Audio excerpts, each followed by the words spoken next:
Bonjour et bienvenue à tous. On se retrouve aujourd'hui pour une première émission de l'ACF Inspiréo. Je suis avec Titouan et Timéo et aussi Lucas et Maxence. On a aujourd'hui un invité, c'est Johan. Bonjour Johan. Bonjour. Tu es créateur de contenu. Tu as un compte Instagram du nom de L'ivresse des bulles. Tu as environ 10 000 abonnés sur Instagram, c'est bien ça? Oui, c'est bien ça. Ok, donc aujourd'hui, on va te poser plusieurs questions pour avancer sur notre enquête pour notre ACF. Alors, je commence. Quel a été votre parcours pour devenir créateur de contenu? Ouais, je pense qu'il y a une autre question avant. En Ah, fait, la première question, c'est quoi pour vous un créateur de contenu? très très bonne question. On répond chacun notre tour? Ouais, vas-y, Ok, tu commences. je commence, ok. Vas-y. Pour moi, un créateur de contenu, du moins aujourd'hui au XXIe siècle, c'est quelqu'un qui va créer des vidéos, des podcasts ou des articles, ce genre de choses, et qui va les publier en ligne sur son réseau social ou bien sur son site web, sa newsletter, etc. Mais je sais qu'avant, c'était beaucoup plus large, ça remontait aux personnes qui écrivaient des livres, qui faisaient des poèmes, etc. Donc pour moi, aujourd'hui, c'est plutôt axé sur les réseaux sociaux. Ok. Personnellement, moi, j'appuie ça généralement avec du contenu proposé n'importe sur quelle plateforme, que ce soit des plateformes musicales, de vidéos ou de podcasts, n'importe. Et du coup, pour moi, c'est tout ce qui peut aider les gens à un peu faire passer leur temps sur Internet. Moi, c'est plutôt créateur de contenu. Pour moi, c'est quelqu'un qui expose peut-être son quotidien, peut-être aussi des choses qu'il crée et qu'il expose au public, du coup, sur YouTube ou même sur plein de plateformes différentes. Ok. Alors, est-ce que je suis créateur de contenu? En fait, moi, c'est la première question que je me suis posée quand j'ai vu votre question. Si je prends le site de recrutement, pardon, Indeed, il dit qu'un créateur de contenu est un professionnel qui utilise différents moyens comme la narration visuelle, conception graphique, hein, c'est tout ce que vous avez dit, des photos, Ouais. des vidéos, bon, peu importe, en fonction des plateformes. Alors, si je me réfère à ça, je ne suis pas un créateur de contenu puisque je ne suis pas un professionnel. Donc, je suis amateur. Mais par contre, si on utilise State of Digital Publishing, donc c'est un site internet, il dit qu'un créateur de contenu est quelqu'un qui crée du contenu écrit, graphique, vidéo et audio pour le public. Bah, c'est ce que vous avez dit. Donc là, ça marche. Donc on est dedans. Donc là, effectivement, je suis plus proche de ce créateur de contenu-là. On appelle aussi souvent les créateurs de contenu des influenceurs. Ne me parlez pas d'influenceurs, sinon je pars Ouais. tout de suite. Je ne suis pas un influenceur. Alors moi, je me définis pas comme créateur de contenu, je me définis comme un passionné qui parle de sa passion sur les réseaux. Alors, je ne parle pas de ma passion que sur les réseaux, je fais aussi des interviews d'auteurs, ainsi de suite, et aussi sur un site web qui s'appelle Comic Strip. Alors, on peut appeler ça du créateur de contenu. Sur des sites web, c'est un peu moins des créateurs de contenu, on est un peu plus des éditeurs, si vous voulez. Ok, donc on passe à la seconde question. C'était juste pour faire l'introduction. Qu'est-ce qui m'a poussé? En fait, je lis beaucoup de BD depuis très très longtemps. J'ai commencé sur Facebook dans un groupe de passionnés de BD où on échangeait nos avis. Et puis après ce groupe de passionnés, je suis devenu modérateur du groupe. Je ne sais pas si vous voyez ce que c'est un modérateur. Hein, c'est Ouais, celui qui évite quelqu'un que ça soit la baston et qui est plein de trucs qui se passent pas bien. le surveillant. Voilà, en gros, un surveillant, on va dire ça. Et puis, au bout d'un moment, j'en ai eu un petit peu marre. Je voulais avoir ma propre histoire. Et donc, je suis parti sur Instagram et j'ai commencé à écrire mes avis en publiant mes photos sur les BD que je lisais. Ok, vous avez commencé quand? Alors, la page, elle commence en mars 2019. Ah ok, donc ça fait longtemps en fait. Ça fait quelques années maintenant. Alors, ça fait quoi d'être un créateur? Ça fait quoi d'être un créateur? C'est quoi le sens de la question? Ça fait quoi? C'est-à-dire, qu'est-ce que vous ressentez quand vous exposez votre passion au public? En fait, j'aime bien. J'aime bien partager ma passion, quoi. En fait, C'est du pur kiff. Ouais, voilà, c'est ça, c'est des moments, des bons moments, on partage. Quand les gens y réagissent, ils sont contents. Quand on a, c'est aussi un peu le principe, hein, quand on a beaucoup de vues ou quand on a plus de vues, eh ben, les gens sont contents, ils vous regardent de plus en plus. On a envie de partager de plus en plus, et puis petit à petit, on monte de nouvelles choses, quoi. C'est un peu je pense que ça, c'est un peu la vie du créateur, ce que vous appelez le créateur de contenu, la personne qui partage, c'est que au fur et à mesure, elle progresse en fonction de ses avis. Entre 2019 et maintenant, au début, je partageais des avis qui faisaient, allez, peut-être 5-6 lignes, plus 3-4 photos. Maintenant, je fais systématiquement une dizaine enfin 9 photos, plus la mienne avec la BD, et un contenu qui va jusqu'à 1500 caractères. Donc, c'est des contenus qui sont plus complets. Ouais. Et donc, c'est un vrai kiff. Si ça fait quoi, tout simplement, effectivement, c'est un vrai kiff. Ok. Est-ce que en dehors de du coup cette activité de créateur, vous avez un métier à côté? Ah ouais, alors comme je vous le disais, je suis pas un professionnel, donc je ne suis pas payé pour faire ça. Alors je ne suis pas payé, entre guillemets, je reçois des éditeurs les bandes dessinées pour que je puisse les lire. Ouais. Donc je ne paye pas les BD, mais je ne suis pas payé pour le faire. Donc c'est beaucoup de temps, hein, pour vous donner une idée, un livre, entre le moment où je le lis, le moment où je le publie, je dois passer en tout à peu près 2 heures pour un livre. Ah oui, donc Donc, ouais, ça c'est quand prend même du beaucoup de temps temps. parce qu'il faut prendre du temps d'écrire bien, d'écrire proprement. Et à côté de ça, bah, j'ai un métier, je suis chef de projet informatique. OK. Est-ce que vous pensez du coup, que vous passez, beaucoup de temps sur les réseaux sociaux? Beaucoup trop. Beaucoup trop? Ouais. Vous êtes aussi addict à ça? Alors, je dirais que ça dépend un petit peu de ce qu'on entend sur Addict, mais jusqu'à l'année passée, puisque là j'ai mis un petit coup de frein sur mes publications, mais jusqu'à l'année passée, je passais beaucoup trop de temps sur les réseaux. Je vous avais parlé d'une heure tout à l'heure, hein, enfin 2 heures quasiment, Ouais, entre 2 heures. la lecture, l'écriture, la publication. Et ça, c'est sans compter le temps des réponses, le temps d'échanger avec les gens, parce que un créateur de contenu, ce que vous entendez comme ce que vous appelez créateur de contenu, une personne qui échange sur les réseaux, non seulement il faut écrire, mais si vous voulez que votre communauté prospère, il faut échanger avec les gens. Ouais, il faut être, réactif. Faut être réactif, faut échanger, faut répondre, faut aller voir ce qu'ils font aussi, parce que un créateur de contenu, hormis ceux qui ont dépassé des chiffres très importants, ils sont obligés d'aller voir aussi les autres pour pouvoir faire prospérer la communauté. Donc c'est beaucoup trop de temps. C'est aussi pour ça qu'en fin d'année, j'ai un peu mis le bémol. Beaucoup moins de temps en ce moment. Après, voir comment je vais reprendre l'année 2024. Vous parliez tout à l'heure du temps que vous preniez pour, créer vos publications Mm. et comment vous les choisissez ces sujets? Eh ben, tout simplement, ma page, elle est strictement faite pour de la bande dessinée. Ouais, j'ai vu ça, même ça. De la bande dessinée, du comics ou des mangas, mais majoritairement de la bande dessinée franco-belge, on va dire. Et c'est comme ça que ça se définit. Et ben, je choisis en fonction des bandes dessinées que j'aime. Je ne parle pas de bandes dessinées que je n'aime pas. Donc quand je lis quelque chose, si ça me plaît, j'écris. Après, ça peut me plaire un peu, ça peut me plaire beaucoup, ou ça peut être un gros coup de cœur. Donc voilà, je choisis en fonction de ça.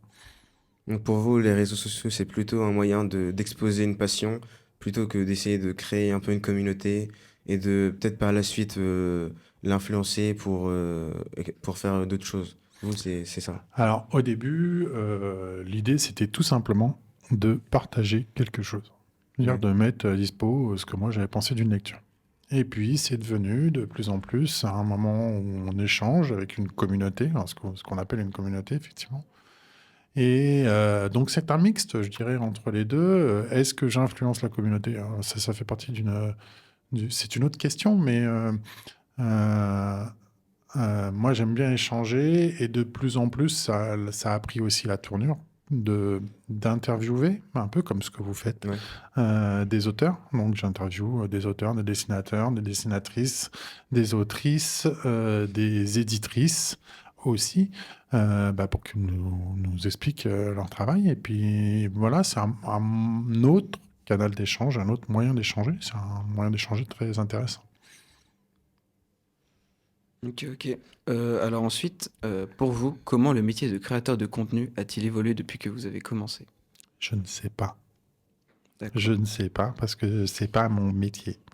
Donc, alors si, je vais quand même essayer de répondre, hein, je vous taquine.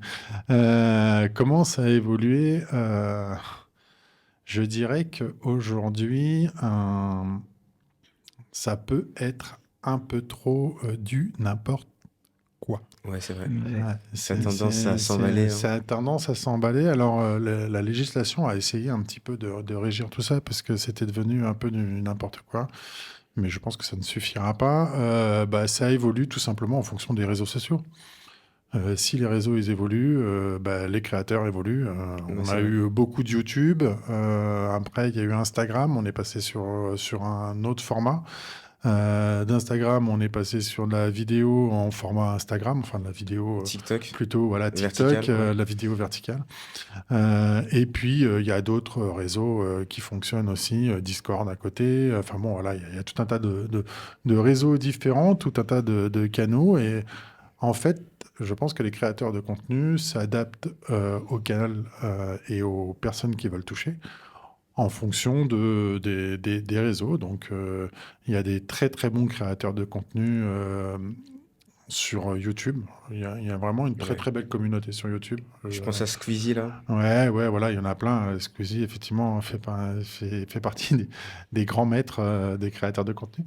Mais eux, après, ils sont plus de créateurs de contenu. C'est carrément une entreprise. Ouais, c'est vrai, C'est devenu Ouais. une c'est devenu entreprise. un business. C'est un business. Ils ont des personnes qui bossent avec eux. Voilà, c'est vraiment des chefs d'entreprise, hein. Faut vraiment c'est leur métier, des chefs d'entreprise, et ils gagnent très très bien leur vie. Donc pour moi, ça évolue en fonction plutôt des réseaux. L'évolution, elle est liée au réseau. C'est-à-dire que si demain Instagram plante et que TikTok prend beaucoup plus de place, ce qui s'est passé ces dernières années, Ouais, eh ben, un paquet d'influenceurs qui étaient sur Instagram, qui s'en sortaient pas très bien ou qui avançaient pas très bien, ben, on glisse sur TikTok et font les deux. Finalement, quand on regarde les vidéos sur TikTok et les vidéos sur Instagram, c'est exactement le même format. Donc, il est très simple de le publier sur les deux et d'avoir deux communautés. Après, il faut pouvoir gérer et interagir avec les deux communautés. Alors, vous qui êtes membre du jury Lector.com, pouvez-vous nous expliquer ce que c'est? Lecteur.com, c'est un site de lecture fait partie d'une association qui est une fondation, pardon, la fondation Orange. Donc Orange fait tout un tas de choses et notamment ils essayent de mettre en avant tous les jeunes auteurs ou jeunes autrices qui écrivent des livres dans un premier temps. Et donc, il y a un prix qui s'appelle le prix Orange du livre. Et il y a un prix maintenant depuis 3 ans qui s'appelle le prix Orange de la bande dessinée. Et ce prix Orange de la bande dessinée est décerné à travers des jurys, un mixte entre des jurys pro, semi-pro et des votes du public. Donc ça, c'est pour expliquer un peu le prix. Et il faut savoir que ce prix est un des rares prix qui est doté. Alors, ce qu'on appelle un prix doté, c'est un prix où on donne de l'argent à des gens. Donc le gagnant a une prime. Celui qui gagne, il a non seulement le prix de la BD Orange, et en plus, il a un petit chèque. Donc ce qui aide bien, parce qu'il faut savoir que les autrices, auteurs, dessinatrices, dessinateurs en bande dessinée ne sont pas très très très bien rémunérés, hormis ceux qui sont tout en haut de l'échelle. Et il n'y en a pas tant que ça. Et donc ce prix est un prix qu'on donne à des autrices et des auteurs. Et le rôle des jurys, c'est de lire environ une quarantaine, une cinquantaine de bandes dessinées d'auteurs qui en ont écrit moins de 4 au maximum. C'est-à-dire que chaque auteur n'a pu écrire que 4 bandes dessinées pour pouvoir faire partie des jeunes auteurs. Donc du coup, hein, c'est le principe, c'est la règle. Et donc on lit, on sélectionne, on débat. Et une fois qu'on a fini de débattre, on présélectionne et on sélectionne après 6, 5 en fonction des années derniers titres et qu'on soumet à vote du public à travers le site lecteur.com. Et une fois que le site lecteur.com, que les gens ont répondu sur le site lecteur.com, on regroupe les votes des lecteurs et les votes du jury pour attribuer le prix qu'on rend à Paris tous les ans, une fois par an, dans une grande cérémonie. Ok. D'accord, merci beaucoup. Et c'est quand la prochaine édition? La prochaine édition, c'est tous les ans, au mois de juin, la remise du prix. Là, on va commencer à recevoir les livres. Ok. Quels sont les aspects techniques de votre travail que vous trouvez les plus difficiles? Les plus difficiles, Oui. écrire. J'écris, c'est ce que j'expliquais tout à l'heure. En gros, c'est minimum 1500 caractères pour donner un avis sur une BD. Bon, 1500 caractères, hein, ça peut pas paraître grand-chose, mais en fait, c'est pas beaucoup pour exprimer un avis. Donc, sachant que dans les 1500 caractères, je découpe toujours mon avis en 3 parties. Le premier, c'est un court résumé de la bande dessinée. Le deuxième, c'est ce que j'en pense et pourquoi je pense ça. Et le dernier, c'est une petite conclusion. Un peu comme si on devait faire un devoir en classe. Mais tout ça condensé dans 1500 caractères. Alors au début, ça me paraissait super gros, 1500 caractères. Maintenant, je trouve que c'est super petit. Et alors pourquoi je dis que j'aime pas, pardon, je rebondis sur la question parce Ah oui, c'est que vrai. pour essayer de terminer. J'aime pas ça parce que c'est pas que j'aime pas ça. J'aime le faire, mais je ne suis pas doué. En fait, je suis pas, j'ai jamais eu de bonnes notes à l'écrit. J'ai jamais été très très bon en français. Donc, je me bats et je lutte tous les jours pour essayer de faire quelque chose de cohérent, de propre, sans faute, et ainsi de suite. Mais en fait, c'est difficile, mais c'est pas que j'aime pas, j'aime bien en fait. J'aime bien le faire, mais c'est juste un petit peu difficile quand on n'est pas forcément prédestiné à ça. Vous faites combien de posts par semaine? Je vais reprendre les données de l'année dernière, parce que cette année, pour l'instant, comme je vous ai dit, j'ai mis une petite pause à mon Ouais. activité. Mais jusqu'à l'année dernière, sur 7 jours, je publiais à peu près 4 à 5 BD. Ah oui, donc ça prend beaucoup de temps. Du coup, vu Ouais. que ça prend 2 heures par post, c'est ça. ça fait 10 heures. Voilà, c'est ça. Et puis ça, c'est que quand je publie. Parce que dans les publications, donc je donne mon avis sur la bande dessinée, mais il y a aussi ce que je fais à côté, c'est-à-dire les interviews des auteurs. L'année dernière, je faisais à peu près une interview tous les mercredis, donc avec les auteurs. Donc l'interview même dure 1h30. C'est-à-dire que c'est Ah oui, 1h30 ok. d'échange avec les auteurs sur la bande dessinée. Donc ça, c'est aussi la préparation. Alors j'ai la chance de travailler avec une autre personne, hein, une autre passionnée de bande dessinée comme moi, qui habite en Normandie, avec qui je travaille depuis maintenant 2-3 ans. Ça sera la 3e année, avec qui on travaille sur la préparation des lives, ce qu'on appelle des lives, parce que c'est effectivement sur interview en live, en direct, il n'y a pas de coupure, il n'y a pas d'enregistrement. Et voilà, faut compter que pour 1h30, la préparation commune, elle doit durer à peu près 3 heures. Comment utilisez-vous les nouveaux outils technologiques pour améliorer votre contenu et votre engagement avec votre public? Alors, les nouveaux outils technologiques, j'utilise pas grand-chose. En fait, j'utilise Instagram, c'est pas de la pub, hein, mais j'utilise Canva, qui est un outil qui permet vraiment de faire des visuels assez simples, assez rapides et il n'y a pas besoin d'avoir beaucoup de connaissances. Et après, quand on prépare les interviews, on utilise tout ce qui est partage de documents. Alors, c'est du Google Drive, hein, globalement. On Ouais. écrit des Comme au documents lycée. là-dessus. Voilà, comme au lycée et comme voilà, partout, hein, les auteurs utilisent ce genre de choses entre eux, hein, parce qu'il faut savoir que les auteurs, quand ils travaillent à deux, entre dessinatrices, dessinateurs, auteurs, autrices, ils habitent rarement l'un à côté de l'autre, hein, même si la majorité est à Paris. Majoritairement maintenant, les gens ils habitent un peu où ils ont envie d'habiter et ils partagent tout via des réseaux comme WhatsApp ou les autres. Bon, moi j'utilise juste Canva. Je fais pas de suivi métrique de ce que je fais. Je suis pas un influenceur ou du coup un créateur de Ouais. contenu tel qu'on pouvait l'aborder tout à l'heure en disant je suis au chiffre près du nombre d'abonnés. Je suis incapable de vous dire ça, même si au début je le suivais. Aujourd'hui, c'est pas du tout ma volonté. je comprends ceux qui le font parce que ça devient quelque part une notion professionnelle et ils sont rémunérés. Moi, je suis pas rémunéré. Et, et donc, voilà, je suis pas, j'ai pas d'outils de voilà l'évolution de mon nombre, de mon taux d'engagement. Bon, voilà, tout ça, ça existe. Hein. Ça existe dans Instagram, c'est bien fait, c'est bien suivi, il y a des graphiques. C'est pas mon. Je l'ai dit tout à l'heure, je suis un Ouais, passionné, c'est de la pure passion. plus qu'un créateur de contenu. Comment votre passion influence-t-elle votre vie au quotidien? Eh ben, c'est aussi un peu pour ça que j'ai arrêté, enfin que j'ai mis un bémol sur mon activité.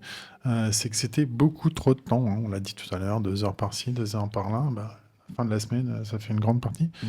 Donc tout tournait un petit peu autour de ça. Je passais beaucoup de temps à écrire, beaucoup de temps à échanger. Et du coup, j'ai perdu quelques intérêts à faire des choses au quotidien chez moi. Donc, sachant que j'ai un travail, que c'est pas un travail à mi-temps, c'est un travail à plein temps, c'est un travail qui même parfois prend un peu plus que le plein temps, puisque chef de projet, c'est un gros métier. Et surtout en SI. Et SI, système d'information, pardon, Ouais. excusez-moi.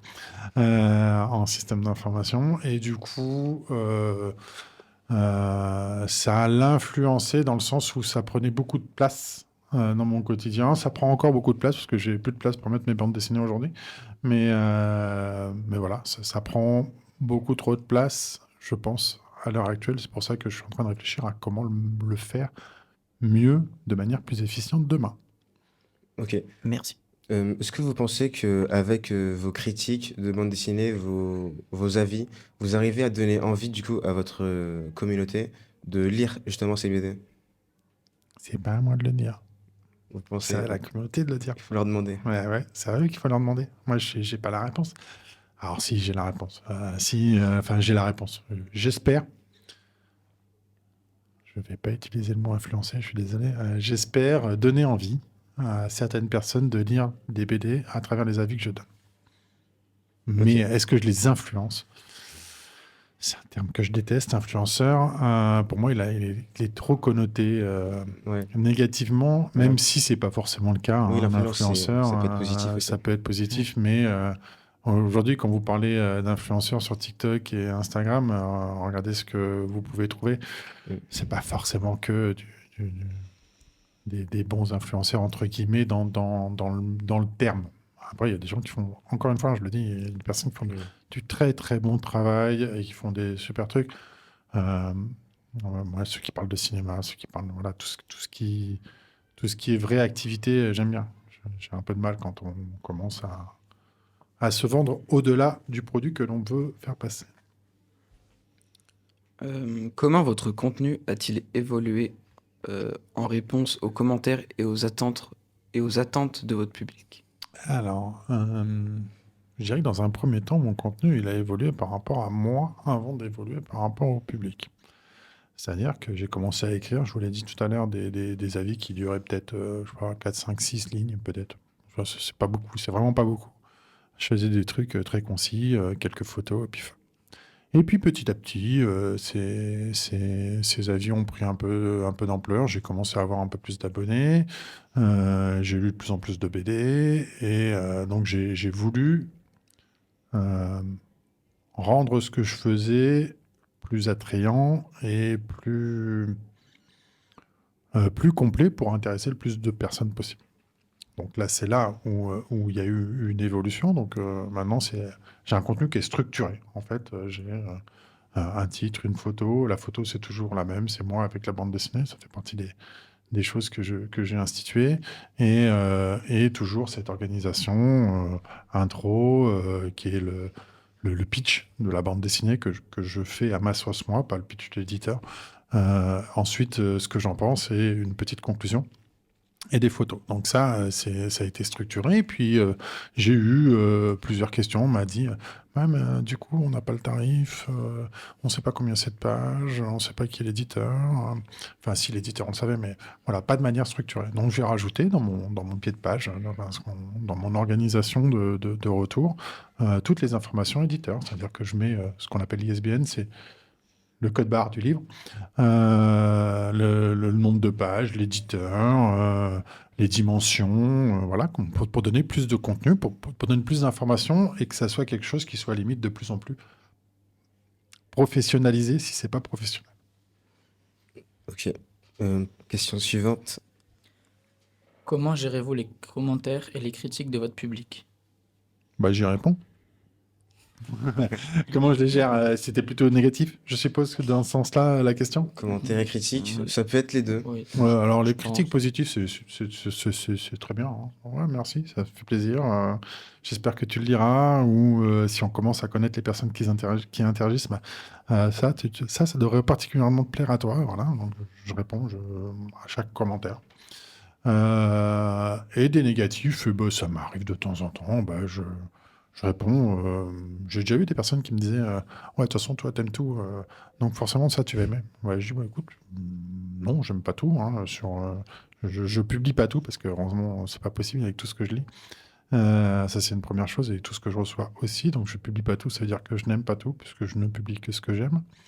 Et puis après, ben, je réponds gentiment, toujours de la manière la plus pédagogue possible. L'idée, c'est d'essayer de ne pas envenimer les choses. Donc, je leur dis que globalement, ben, moi, c'est mon avis, que je respecte le leur et que s'ils souhaitent, s'ils n'aiment pas, ils n'aiment pas. Ok, pas de problème, non tact. Ouais. Quel impact vous pensez avoir sur votre communauté et quel impact vous pensez qu'elle ait sur vous? Alors, ça revient un petit peu à la question de Ouais, tout à l'heure, je c'est- trouve, Ouais. mais c'est pas grave, c'est pas grave. Quel impact avoir? Ben, j'espère que mes avis donnent envie de lire. Alors, si les éditeurs ils m'envoient des BD, c'est que je pense que les éditeurs pensent que je peux avoir un impact positif ou négatif, ou du moins pensent que ce que j'écris peut donner envie. Donc, bah, voilà, l'impact, c'est moi personnellement, ce que je cherche, c'est ce que j'aime bien, c'est donner envie. Donc, si ils ont envie de lire la bande dessinée et s'ils l'achètent, eh ben, tant mieux. Moi, ça me fait plaisir. Et puis, si eux, ça leur plaît après, bah, c'est encore mieux, parce que c'est un peu le but. Après, l'autre pan qui est l'interview des autrices, des auteurs, je me suis aperçu qu'à partir du moment où j'ai commencé à faire ça, ça donne beaucoup plus de sens à ce que je lis. Et du coup, les personnes qui suivent les lives, c'est 1h30, c'est long hein, pour les personnes. Et puis sur des réseaux, c'est pas forcément un format qui est adapté pour les... Clairement, hein, c'est pas forcément un format adapté. Mais finalement, c'est un format qui est adapté pour les auteurs. Parce que eux, ils aiment bien prendre le temps de parler, prendre le temps de discuter, prendre le temps de parler de leur travail aussi. Donc, à partir de ce moment-là, quand il y a une petite partie des personnes qui commencent à suivre ces lives ou qui vont voir ces lives en replay après, ça veut dire qu'ils s'intéressent un petit peu à la bande dessinée. Et puis au-delà de ça, ça veut aussi dire qu'ils s'intéressent aux personnes. Et en fait, moi, ce que j'aime bien, c'est ça, c'est m'intéresser aux auteurs, aux autrices. Il y a des personnes avec qui maintenant, qui étaient des autrices et des auteurs, qui sont devenus un peu plus que des autrices et des auteurs avec qui j'échange au-delà du propre intervieweur et qui, voilà, on échange à Noël, on échange pour les vœux. Quand on voit qu'ils sont moins présents, bah, on échange avec eux pour savoir si ça va bien. Voilà, et ça a permis, par exemple, avec une autrice, de prendre un projet au tout début du projet. C'est-à-dire qu'un projet, ça dure 1 an et demi avant qu'il soit, à peu près, hein, quand j'ai 1 an et demi, ça peut être plus long ou plus court, mais avant qu'il soit édité.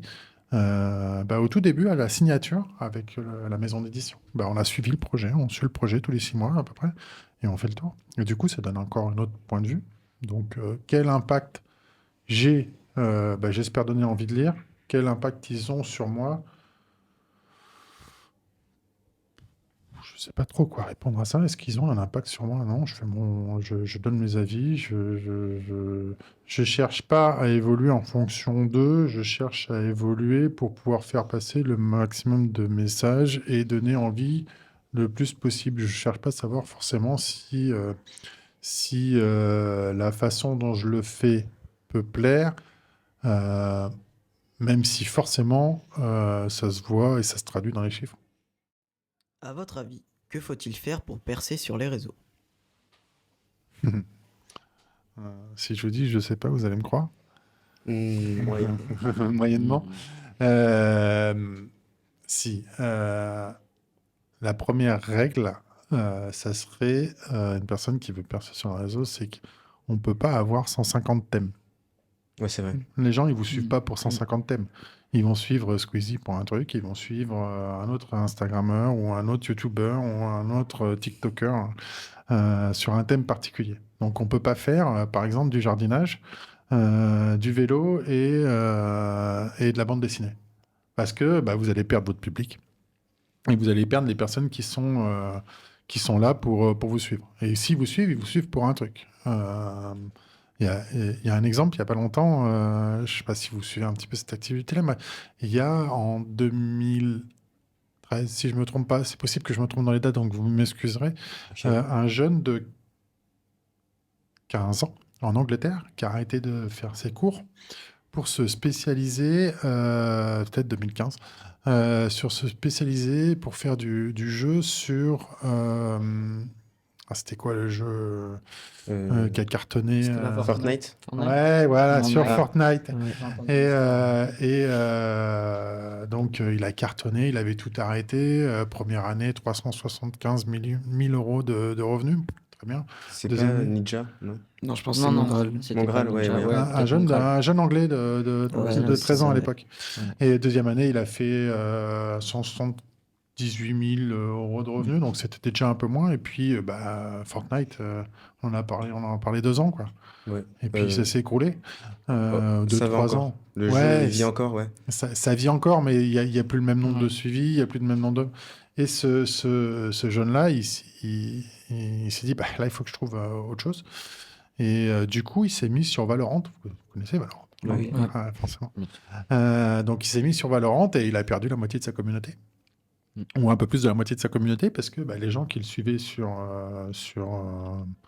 pour voir du Fortnite, ils le suivaient pour Fortnite.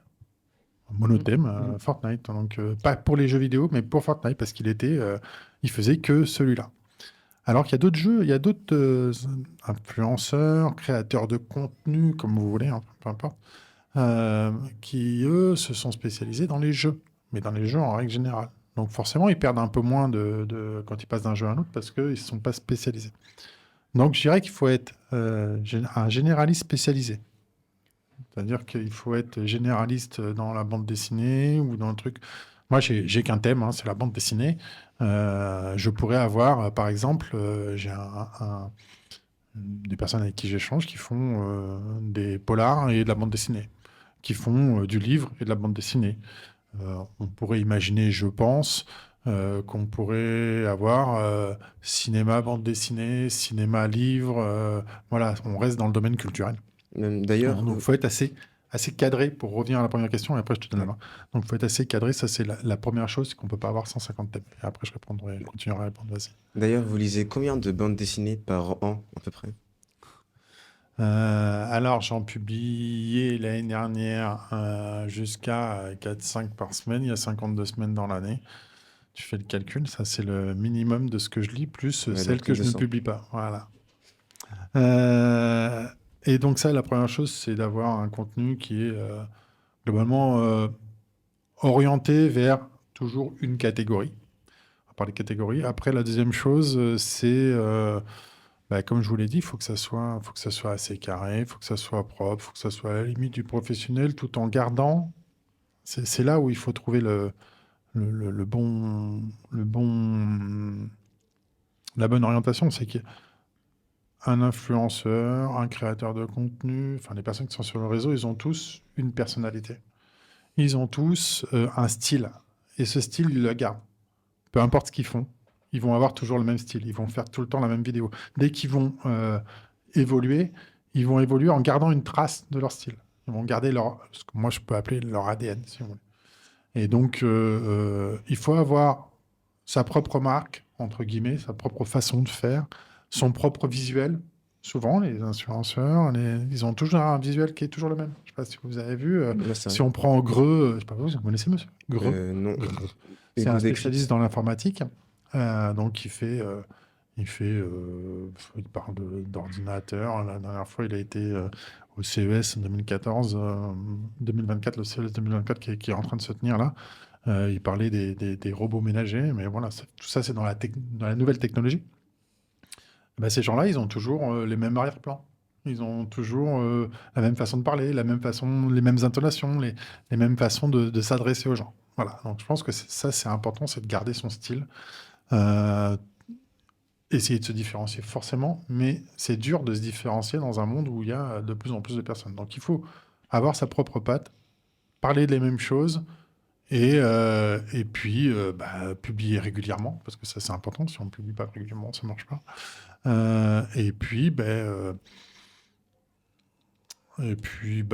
Voilà, c'est tout. Je pense que c'est déjà pas mal.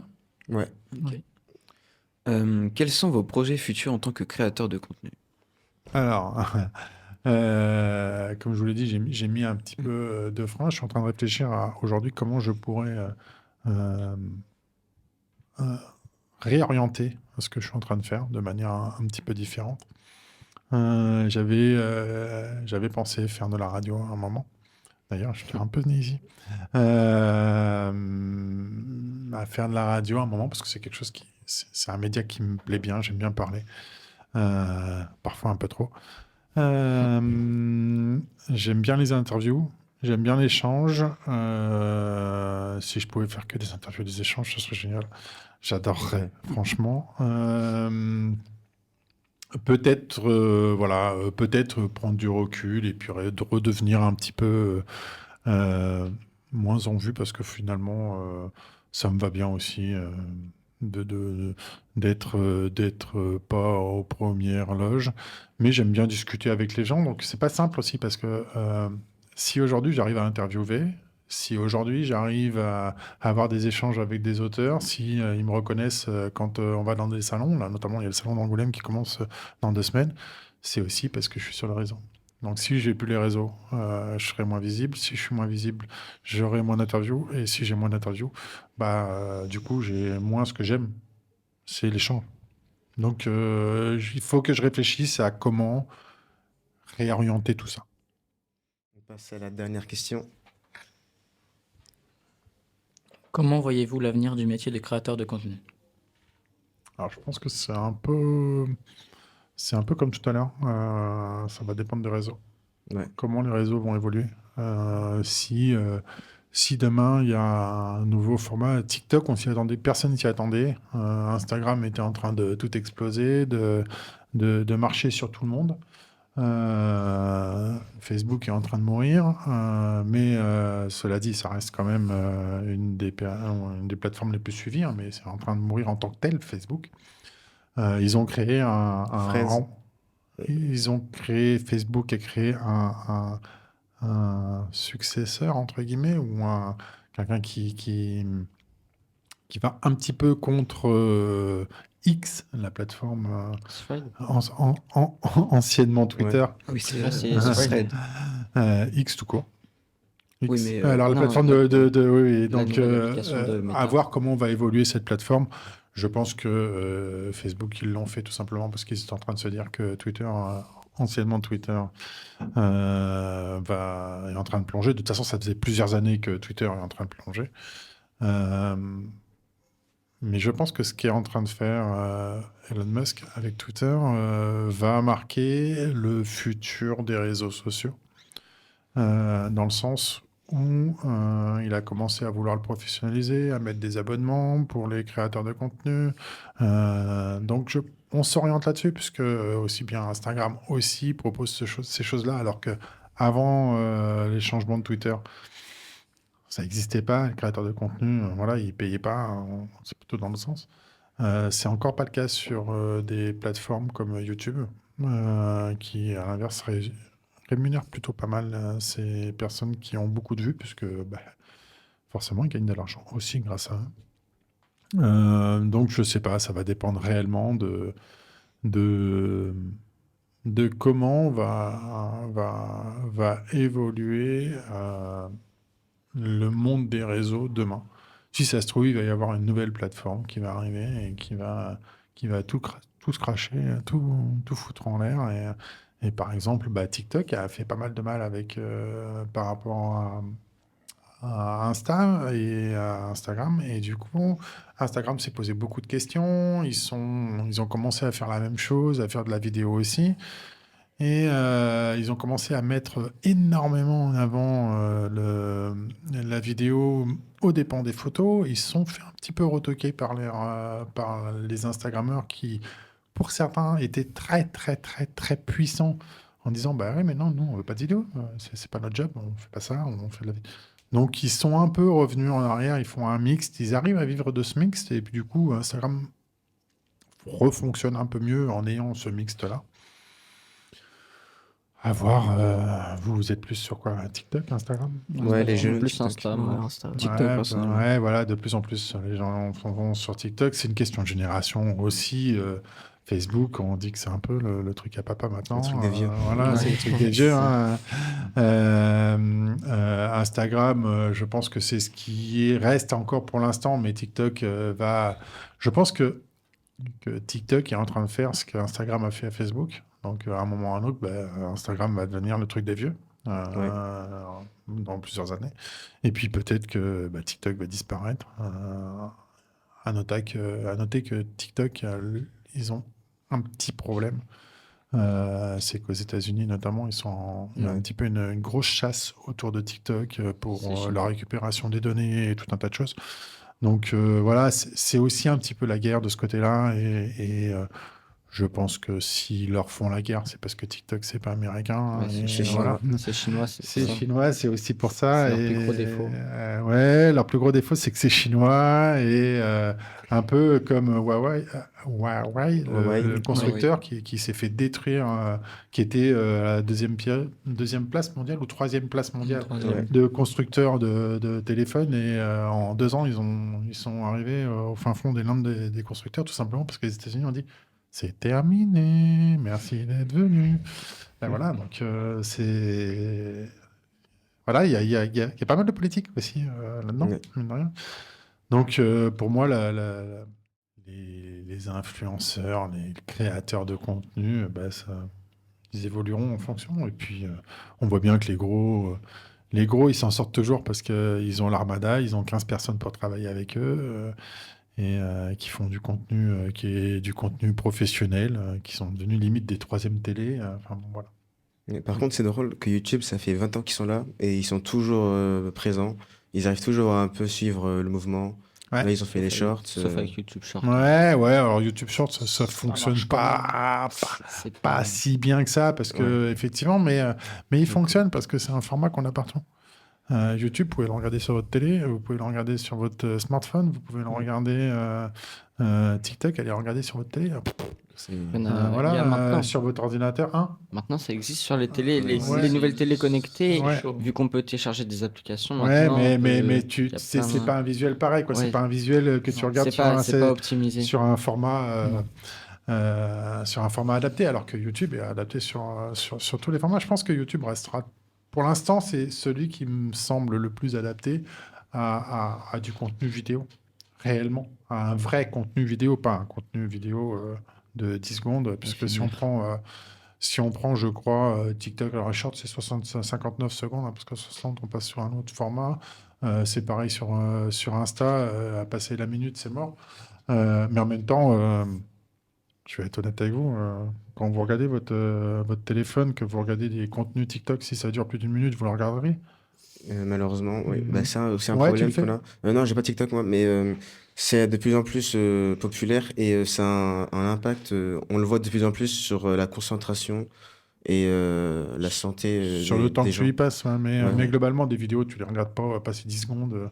Même sur les Bah, comptes, ouais. même sur Instagram, c'est souvent clink, clink, Et clink, souvent, clink, clink, clink, On clink. se souvient même pas des vidéos qui sont avant.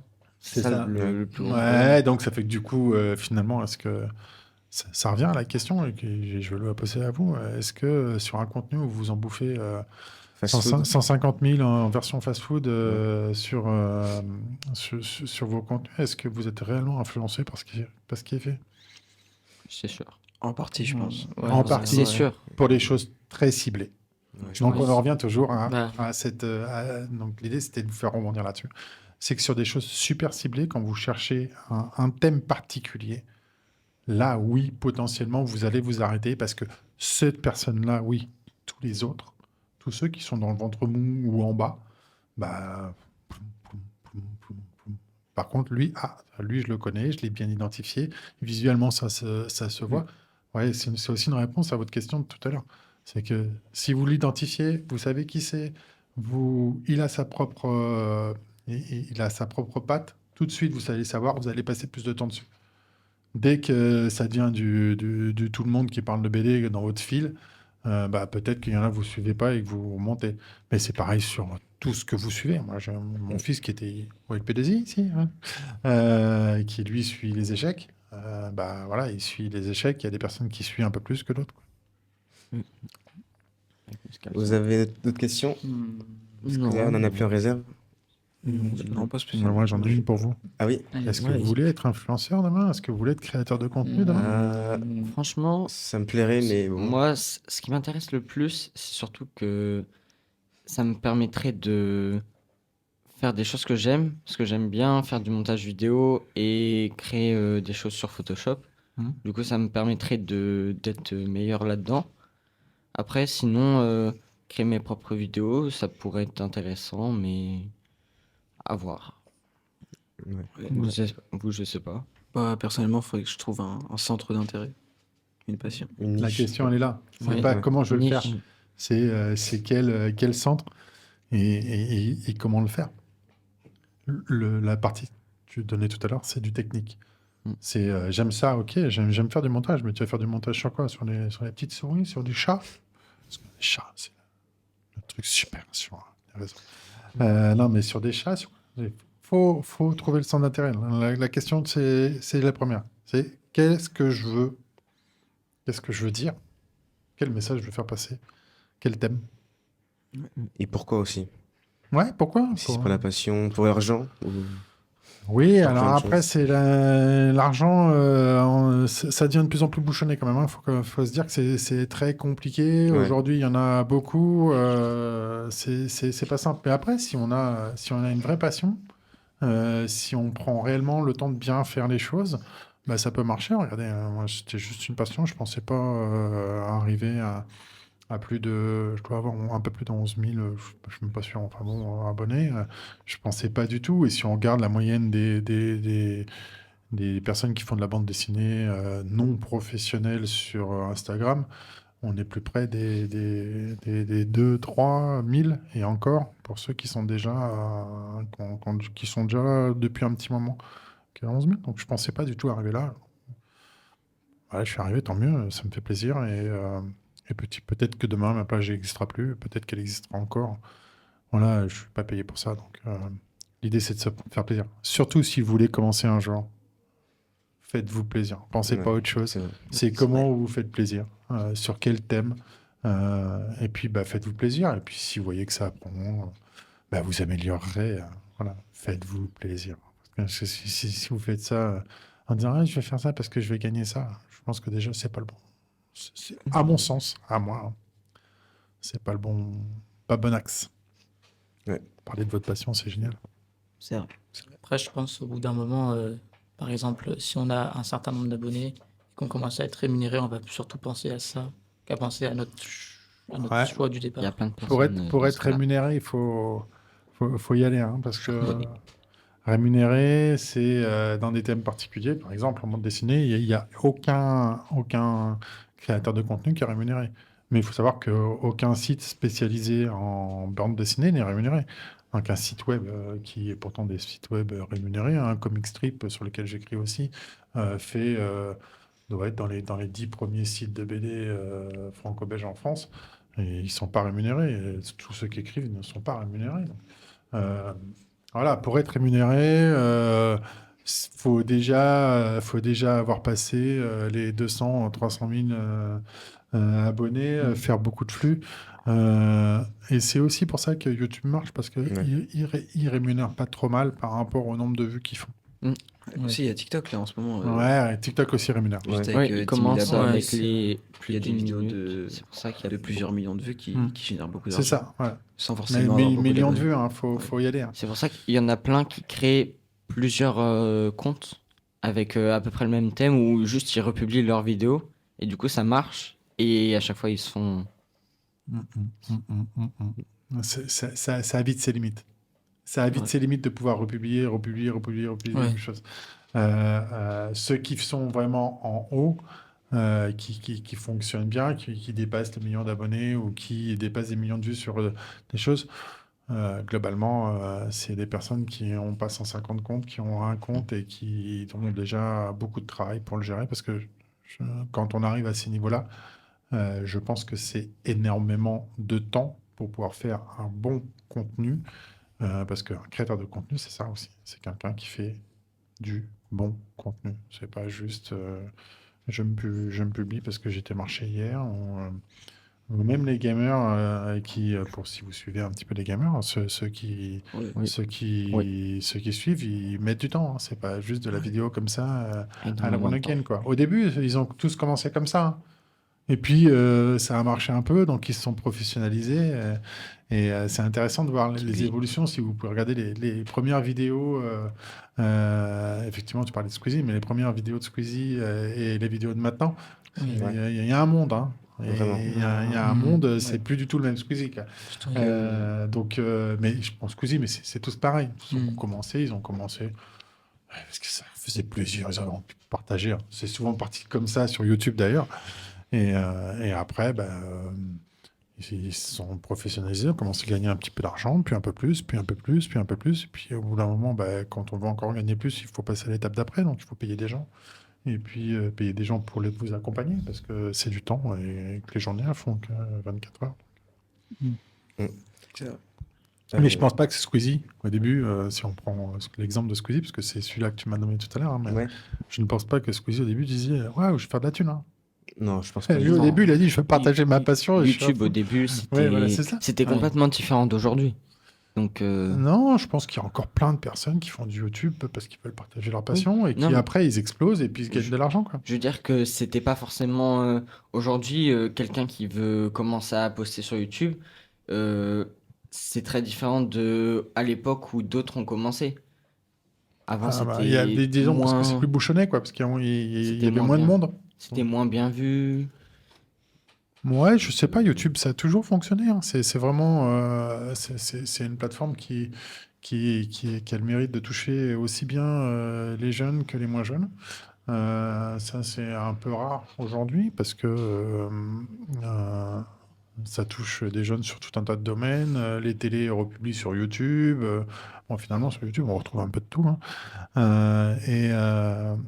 Mais ça a toujours marché. Après, chacun a publié au début. Enfin, Squeezie, je crois que j'ai dû voir des vidéos où c'est vraiment si quand on y pense, ceux qui commencent maintenant comme ça, ils vont rester maintenant comme ça. Et l'avantage, la différence, c'est que quand eux, ils ont commencé il y a 10 ans, il n'y avait personne. Maintenant, c'est le bouchon, quoi. Tout le monde voudrait Ça part du gâteau. gagner de l'argent. Ouais, c'est dur Ouais. d'être connu maintenant. Ouais, une compétition, c'est plus compliqué. Voilà, c'est ça. C'est plus compliqué, d'où avoir un bon thème, avoir une propre personnalité et encore une fois, pas recopier ce que font les autres. Et surtout, s'en inspirer sans recopier, c'est pas facile. Voilà. S'en inspirer sans recopier, c'est pas facile. Et surtout, pas être là où les autres sont, tout en se disant qu'il faut être là où on va nous regarder.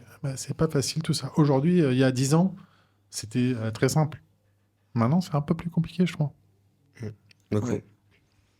Après, moi, je trouve que maintenant, quand on commence, par exemple, moi demain, je veux faire créateur de contenu. Si par exemple, j'ai vraiment un minimum de moyens, je pourrais avoir un minimum d'abonnés. Vous savez, comme vous avez 11 000 abonnés. Mais si je veux être hyper connu, je pense qu'il faudrait avoir un minimum les moyens. Du coup, Un minimum de moyens, c'est-à-dire. Pas je sais pas. forcément. Enfin, Investir. pas forcément, mais Faut investir son temps. ceux qui sont connus, la plupart des temps, ils ont quand même bien commencé avec des des bonnes choses. Non, pas forcément. Non. alors ceux qui ont commencé il y a 10 ans, non. Ceux qui ont commencé il y a Oui, 10 ans, oui, ils ont oui. commencé avec rien, une caméra derrière eux en train de jouer sur des jeux vidéo. Ouais, je veux dire, ils avaient rien. Ils avaient pas besoin de. Ils avaient le minimum. Je me filme, je rigole, je dis ce que je pense pendant que je suis en train de jouer, hein. Il y en a plein de gamers qui ont commencé juste comme ça, quoi. Ouais. Donc pour les gamers, c'est un peu différent. Après, honnêtement, aujourd'hui, en moyen technique, moi, à 11 000, alors je prends de la BD, de toute façon, en BD, Oui. c'est un marché qui est ultra de niche. C'est pas, c'est pas, c'est pas comme le jeu vidéo. Il y a le nombre de BD vendus en moyenne en France, hein, pour une bande dessinée, la vente moyenne, ça doit être un peu plus de 3 000. Donc c'est pas énorme en termes de chiffres. Donc on n'aura jamais quelqu'un qui a 200 ou 300 ou 400 000 ou 500 000 abonnés, hein. Enfin, je peux me tromper, mais même les grandes marques aujourd'hui sont très très loin de ça. Et ouais. On doit avoir 2-3 auteurs qui sont à 100 000 ou 200 000, mais c'est des auteurs, donc ils sont pros, ils sont payés, enfin, ils sont pas payés pour faire du réseau, mais euh, euh, en dehors des professionnels, entre guillemets, il y en a très très peu. En France, je dois être le numéro 1 en termes de nombre d'abonnés, hein. Je Ouais. ne Ouais. dis pas en termes que ma qualité de contenu est meilleure, je dis juste qu'en termes de nombre d'abonnés, jusqu'à l'année dernière, je devais être le premier. En non professionnel, je parle bien de non professionnel, c'est-à-dire ni auteur, ni éditeur, ni dessinateur, d'accord, hein, ou tout ça au féminin aussi, bien entendu.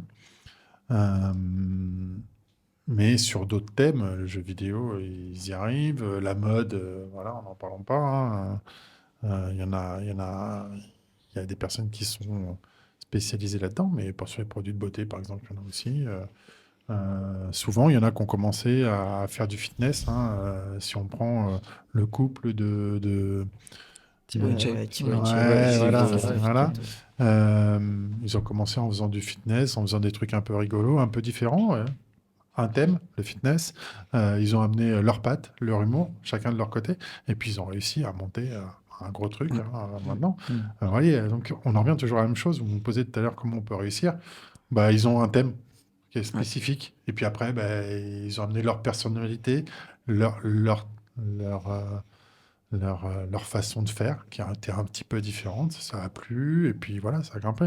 Je pense qu'ils n'avaient pas besoin beaucoup de moyens. Alors après, les moyens viennent quand on veut continuer à progresser après un certain rythme. Si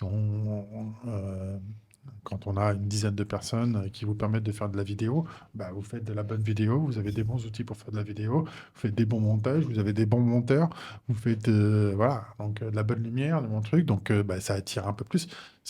En fait, c'est une question de palier, quoi. Au début, on peut commencer avec pas grand-chose. On peut arriver assez haut avec pas grand-chose. Loin. Pour passer des étapes, Ouais. après, il faut avoir plus, pas plus d'argent. Mais en même temps, quand on passe l'étape-là, c'est qu'on en a déjà gagné avec. Je pense pas qu'il fasse Ah ouais. beaucoup d'argent au début. Là, je viens d'avoir mon ultime question, puis après, je pense qu'on va arrêter Pas de parce souci. que il est Ouais, déjà parce que midi. sinon, il faut m'arrêter, parce Ouais. que sinon, j'y suis encore jusqu'à demain. Parce qu'il est déjà midi 40. Est-ce que vous trouvez aujourd'hui que les réseaux sociaux n'ont plus rien de social? Ah, c'est une bonne question, en fait. C'est dommage qu'elle arrive à la fin, celle-là. Ouais,